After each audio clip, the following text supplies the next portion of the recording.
अस्सलाम वालेकुम सना खान जी। वालेकुम अस्सलाम सर। मैम ये क्या लोकेशन है? ये राली चौहान अब्दुल्लापुर है जी।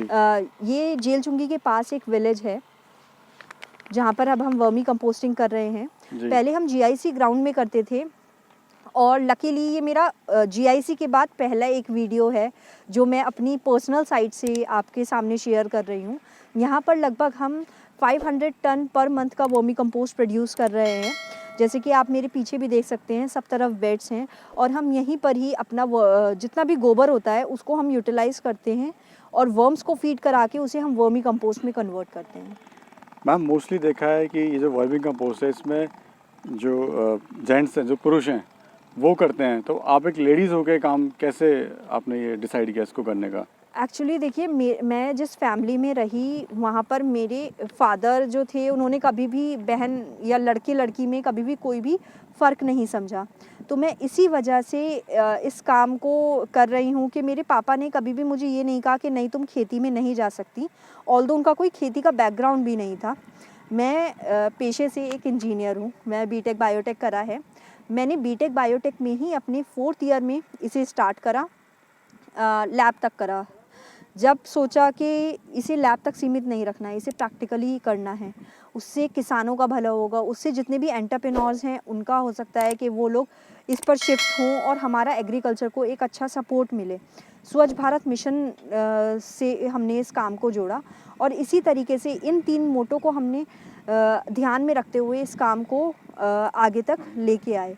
लेकिन बस यही है कि मुझे फैमिली से बहुत सपोर्ट मिला। मेरे पापा, मेरे हस्बैंड, मेरे भाई, इन सब ने मुझे इस काम से कभी भी नहीं रोका। नहीं, तुम्हें गांव नहीं जाना, तुम गांव में जाओगी, गांव की लड़कियां ही नहीं जाती खेतों में, तो तुम क्या करोगी गांव में जाके। तो बस ये सपोर्ट रहा। इससे फिर वही, अगर आपकी कोई पॉजिटिविटी है आपके दिमाग में तो वही है कि ऊपर वाला भी आपको सपोर्ट करता हुआ चलता है।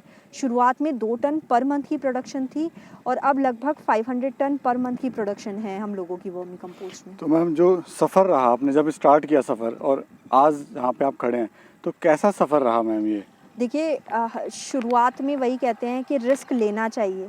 मैंने शुरुआत में जो रिस्क लिया उसमें बहुत ज़्यादा स्ट्रगल करना पड़ा।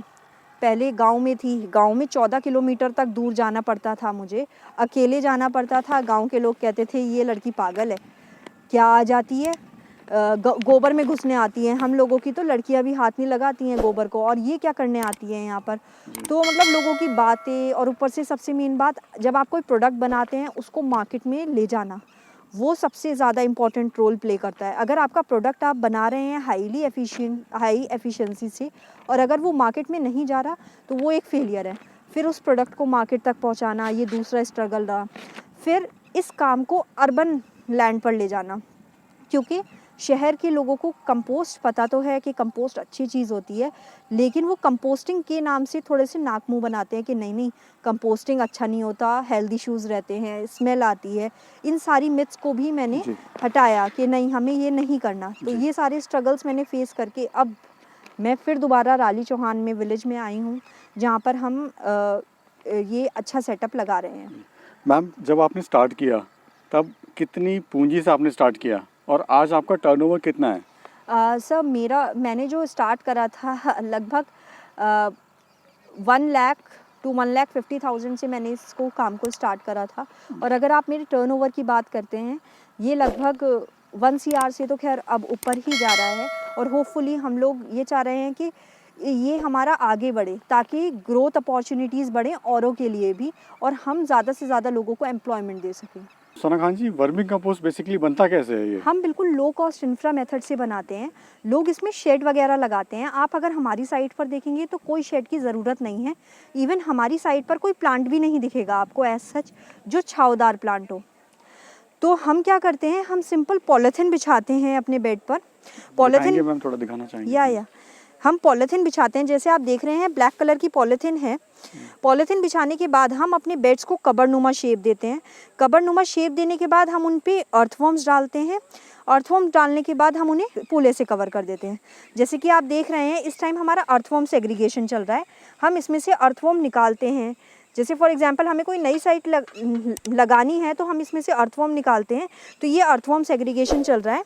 ये इस तरीके से हमने अर्थवर्म को पैक करके हम इस तरीके से दूसरे कस्टमर्स को देते हैं जो होलसेल इसको इस्टेब्लिश करना चाहते हैं। एक क्वेश्चन मैम ये है कि ये ओपन में हो सकता है या फिर इसको शेड की ज़रूरत होती है? नहीं नहीं, क्या कहीं पे भी देखिए हो सकता है ये? ये एक्चुअली मिथ है कि वर्मी कंपोस्टिंग में शेड की ज़रूरत है। हम शेड नहीं इस्तेमाल करते, इसकी जगह पर हम राइस स्ट्रॉ इस्तेमाल करते हैं, धान की पुराल जो किसान जला भी देते हैं, जी। हम उससे कवर करते हैं।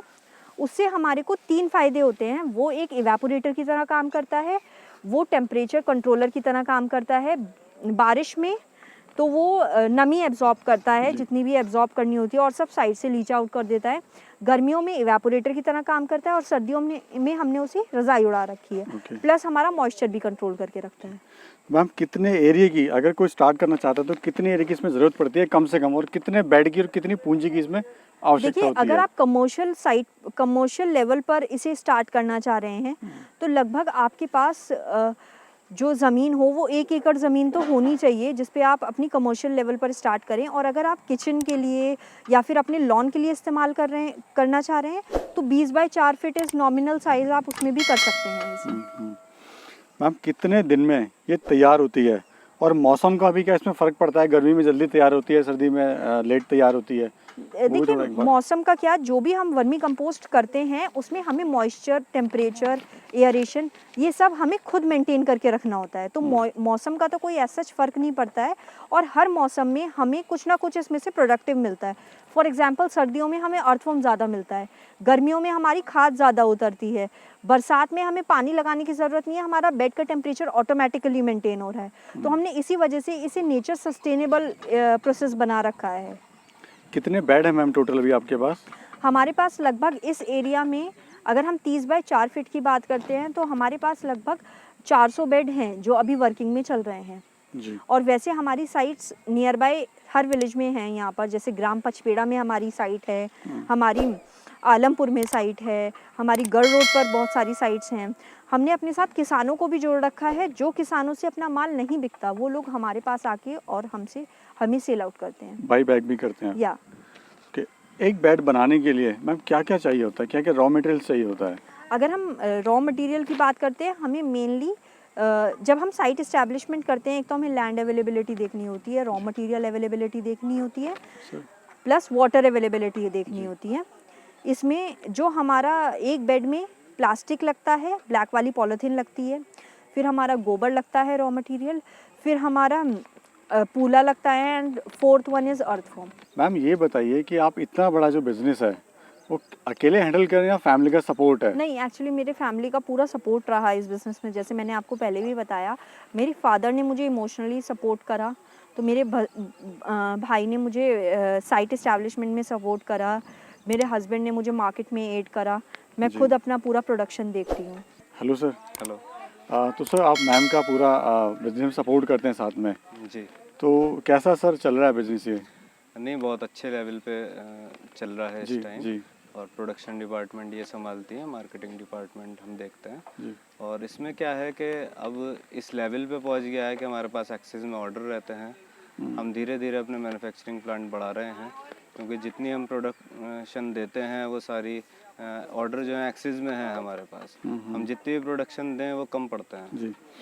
तो सर क्या चुनौतियाँ, क्या प्रॉब्लम्स, आपको समस्याएं इसमें क्या क्या आई हैं? स्टार्टिंग में मार्केट नहीं पता थी, मेन टारगेट किसे करना है, कौन हमारे कस्टमर्स होंगे। हम डायरेक्ट किसानों के पास जाते थे पहले स्टार्टिंग में, बट किसानों का जो फीडबैक था वो सही नहीं मिल पाता था, क्योंकि किसान जो डिपेंड हैं वो मेनली वो बीज भंडार वालों पे हैं। जो बीज भंडार वालों ने कह दिया वही किसान यूज़ करेंगे। तो हमने फिर बीज भंडार टारगेट करा, उससे हमें काफ़ी सपोर्ट मिला, हमें अच्छा ग्रोथ मिली बिजनेस में। स्टार्टिंग में मेन यही था कि किसे टारगेट करा जा, लेकिन जैसे जैसे लाइन हमें मिलती रही उससे हमें बहुत फ़ायदा हुआ। मैम एक बेड में कितनी खाद तैयार हो जाती है? देखिए, जो भी हमारा रॉ मटेरियल लगता है उसकी लगभग 40 to 50% खाद हमें मिल जाती है। क्या लंबाई चौड़ाई रहती है मैम बेड की? देखिए, बेड की चौड़ाई जो है वो हम एक रखते हैं 4 फीट। जो लंबाई है उसको घटा बढ़ा सकते हैं डिपेंडिंग अपॉन आपकी लैंड अवेलेबिलिटी। जी। मैम किस रेट में आपका ये जो खाद है बिकता है? ये हमारा 6 रुपीज़ to 20 रुपीज़ पर केजी जाता है जी जी बल्क में। जी। ऑनलाइन भी है मैम? हाँ, ऑनलाइन भी है हमारा, ऑनलाइन 100 रुपीज़ पर केजी जाता है। जी। दूसरा मैं एक बड़ा इंपॉर्टेंट सवाल है, मार्केट कहाँ करते हैं और कैसे आप मार्केट को इतना बढ़ा रहे हैं? देखिए मार्केट हमारे मेन फोकस तो हमारा ऑर्गेनिक खेती पर ही है, तो हम किसानों पर फोकस करते हैं। हम उनके लिए अवेयरनेस प्रोग्राम प्रोवाइड कराते हैं कि आप लोग अवेयर हुए और ऑर्गेनिक खेती को अपनाएं। फिर हमारे पास रिटेल बीज भंडार सेकंड ऑप्शन होता है। इसी तरीके से हम अपना मैम ये रिटेल बीज भंडार है क्या? सॉरी, रिटेल बीज भंडार इज़ लाइक डॉक्टर कि आप एक मेडिकल स्टोर से दवाई लेने जाते हैं, वैसे ही किसान रिटेल बीज भंडार वालों के पास जाते हैं अपना बीज लेने, अपना खाद लेने, अपनी दवाई लेने फसल की। जी जी, तो वहाँ पे भी आपने कांटेक्ट किया? जी। तो केचुए की कौन सी वैरायटी है मैम आपके पास और बेस्ट कौन सी होती है? देखिए जो हमारा इंडिया का रीजन है वहाँ पे आइसिनिया फेडिटा एक बहुत अच्छी वैरायटी में काम करती है। वो 24 आवर्स काम करता है, हाईली प्रोटीन रिच एलिमेंट है। अगर वो मर भी जाता है तो हमारी खाद की क्वालिटी को बहुत ज़्यादा इन्हेंस करता है और ये 24 आवर्स वर्क करता है। 0 to 56 डिग्री सेल्सियस तक भी टेम्परेचर टॉलरेट कर लेता है। सर्दियाँ और गर्मियों में वो जी। रह सकता है। जी। मैम अगर नमी की बात करें तो कितनी नमी इसमें होनी चाहिए और कैसे पता लगाएं कि नमी ज़्यादा है या कम है? नमी इतनी होनी चाहिए कि हमारा जो बेड है अगर हम उसमें हाथ डालते हैं और लंप बनाते हैं तो उसमें इतना पानी ना निकले। लंप मैम थोड़ा समझा लंप दें। मतलब मुट्ठी में लेते हैं जी उसे जी तो मुट्ठी में अगर पानी निकलता है तो बहुत ज़्यादा नमी है। जो हमारी बेड की नमी है वो तो चल जाएगी, लेकिन हमारी खाद की नमी हम इसी तरीके से चेक करते हैं। मैम दूसरा इसमें कोई दिशा का भी, साइड का भी कोई इफेक्ट होता है कि पूरब से पश्चिम होना चाहिए, पश्चिम से पूरब, ऐसा कुछ? नहीं देखिए हमारे तो ऐसा सच कुछ नहीं है। हम तो हर साइंटिफिकली डायरेक्शन अगर में रीजन से मैं पूछ रहा हूँ अगर। साइंटिफिकली देखते हैं तो नॉर्थ टू साउथ में हम बेड लगाते हैं। ईस्ट टू वेस्ट विंड, यहाँ पर जो यूपी का है वो वेस्ट विंड चलती है तो वो बेड को सुखाती हुई चलती है। जी तो हम नॉर्थ टू साउथ डायरेक्शन में ज़्यादा बेड पे लगाते हैं। मैम मैं साथ में देख रहा हूँ आपकी कंस्ट्रक्शन भी कुछ आपका चल रहा है यहाँ पर। या है एक्चुअली हमारा जो हम काम करते हैं वो सारा हमारा लैब की बहुत ज़्यादा ज़रूरत पड़ रही थी। हम जो काम करते हैं हमारा सारा मटेरियल लैब में टेस्ट होके जाता है। तो आप देख सकते हैं वहाँ पे मेरी लैब बन रही है, लेबर रूम बन रहा है, ऑफिस बन रहा है, ट्रेनीज़ के लिए ऊपर कमरे बनाए जा रहे हैं। ऑल ओवर इंडिया से हमारे पास ट्रेनी आते हैं जो वर्मी कंपोस्टिंग यहाँ पर सीख कर जाते हैं। मैम एक और बड़ा इंपॉर्टेंट सवाल है, लोग क्या गलतियाँ करते हैं वर्मी कंपोस्ट को बनाने में या बेड बनाने में? या एक्चुअली क्या लोग जो है ना वर्मी कंपोस्ट के बेड बनाते हैं उनको पिट मेथड से ज़्यादा बनाने की कोशिश करते हैं। मैं आपको बता दूं पिट मेथड होता अच्छा है लेकिन उसमें प्रोडक्शन ज़्यादा नहीं आ पाती है। पिट मेथड ही मैं जानना चाह रहा हूँ जो है ये हमारा है विंडरोज मेथड। इसमें हमने कबरनुमा आकार दे रखी है अपने बेड को। पिट मेथड में हम ईंटों की अखोर बना लेते हैं और उसमें गोबर भर देते हैं, ईंट लगाते हैं चारों तरफ और उसमें गोबर डाल देते हैं। जी। तो ये वाला मेथड सबसे ज़्यादा अच्छा होता है। वो क्यों अच्छा नहीं होता मैम ईंटों वाला? उसमें क्या होता है, उसमें वर्मी कंपोस्टिंग में 3 चीज़ें बहुत ज़्यादा इंपॉर्टेंट होती हैं, मॉइस्चर, एयरेशन, टेम्परेचर। उसमें तीनों चीज़ें ही कंट्रोल आप खुद नहीं कर सकते। तो इस वजह से वो वाला मेथड ज़्यादा अच्छा नहीं होता। हमारा विंडरोज मेथड कमर्शियल पर्पस के लिए बहुत अच्छा होता है। मैम ये बताइए, कुछ लोग शेड्स के अंदर और सीमेंट का वो दीवार बना के उसके अंदर बीच में खोर टाइप में बना देते हैं, तो मैम वो क्या है? उसमें क्या होता है सर, वर्मी कंपोस्ट जैसे गोबर है, गोबर अपने अंदर से हीट लिबरेट करता है। अगर हम उसे अखोर में कर देंगे और उसमें हम पानी लगाएंगे तो गर्मी में जब हमारा टेम्परेचर यहाँ का 40 डिग्री सेल्सियस होता है तो उस अखोर का टेम्परेचर होता है 50 to 60 डिग्री सेल्सियस। उस अखोर के टेम्परेचर का कूल डाउन होना बहुत ज़्यादा हेक्टिक हो जाता है गर्मियों में, तो उसमें केचुए के मरने के चांसेस बहुत ज़्यादा हो जाते हैं। मैम दूसरा सवाल, अगर कोई इसको स्टार्ट करना चाहता है वो तैयारियां क्या क्या करें? सर देखिए हमारी 3 मेन एसेंशियल होती है। जैसे मेरे पास और भी लोग फ़ोन करके पूछते हैं कि हमारे पास ज़मीन है, हम क्या कर सकते हैं। देखिए हमें 3 चीज़ों की बहुत असिस्टेंस चाहिए होती है। पहला होता है land availability, raw material availability, फिर हमारा होता है वाटर अवेलेबिलिटी। ये हमें 3 चीज़ें मस्ट चाहिए होती हैं अपनी साइकिल को रन करने के लिए। अगर आपके पास ये तीनों चीज़ें हैं तो हम उसमें असिस्ट कर सकते हैं आपको कि किस तरीके से वर्मी कंपोस्ट हो सकता है।